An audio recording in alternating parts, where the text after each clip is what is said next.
All right, so this is probably the first recipe I remember making in culinary school eons ago. So the first thing we're gonna do is add a little bit of salt. And we're gonna add 1 cup of polenta. This is gonna be fried polenta. Later on, I'll make a regular polenta recipe. So we're gonna have 1 cup polenta and whisk.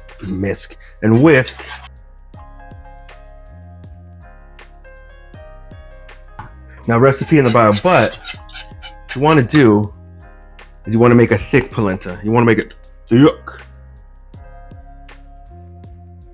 Now, once you get a little bit of a boil, you can go ahead and start turning down the heat just a tad, because then that'll happen. You don't want that to happen. You add some butter. Now, if people know me, I don't always buy the best ingredients. I just usually, buy the most inexpensive or the reliable ones. But the one thing I do is Kerrygold. Hey, Kerrygold, sponsor the channel. Kerrygold, do the right thing. Gonna add some pepper.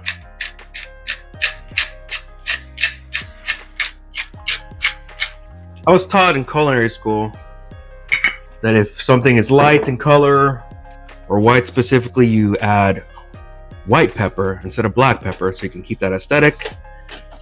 But white pepper smells and tastes disgusting, so I don't care about that. Using black pepper. You add some herbage, basil, and then some parsley.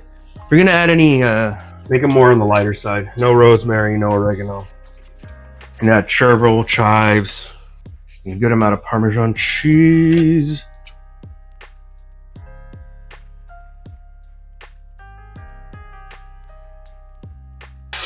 And you're just cooking this to get the that raw taste out, but you do want that corny kind of flavor to it. So look at that! Oh my goodness! All right, this is almost done. So I'm just gonna hit it with a little bit of cream, just to give it that creaminess, even more so. We already got the cheese. We already got the.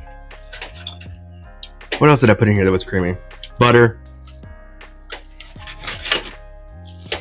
So the reason we're cooking it down is to make it a little bit thicker, and it is pretty thick. This is going to thicken up really, really well. It's not going to stay this consistent, but I want it even more thick, just how I like. Yeah, Okay, so I'm going to line this with some spray, and it's just so help it release the polenta already. All we got to do, pour it in.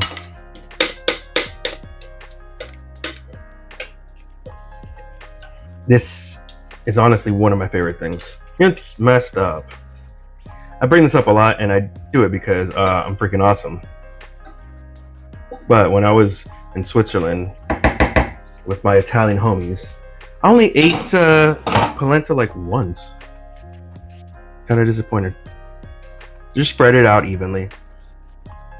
Smooth it out a little bit, make it even.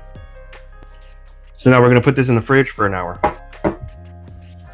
So I let this rest for a few hours, and now we're just gonna cut it. You can cut it into squares, you can cut it into triangles. I think I'm gonna do triangles.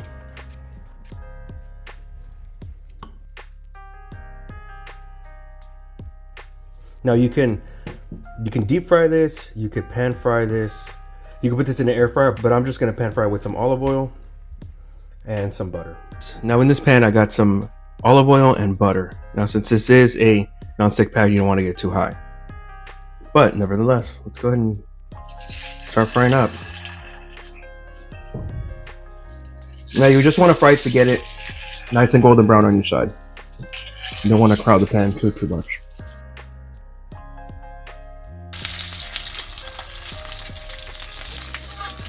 I'm flipping both of these at the same time. Look at that! Oh my goodness! Beautiful.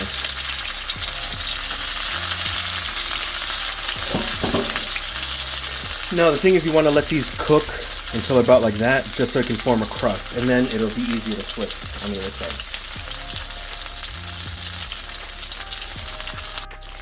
I put some more in because that's gonna be my lunch for tomorrow at work. Now, once we're done with this, we're gonna plate them up, and I'll show you how to do that.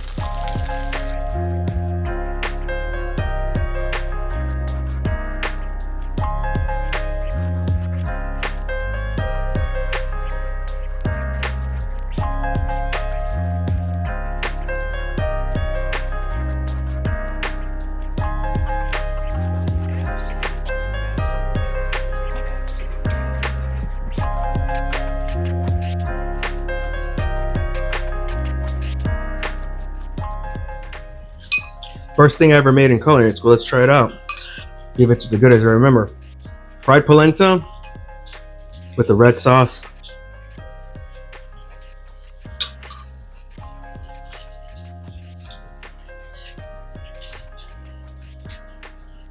It's so crunchy on the outside, and then once you bite into that crunch, it's just creamy all the way. I'm gonna finish this.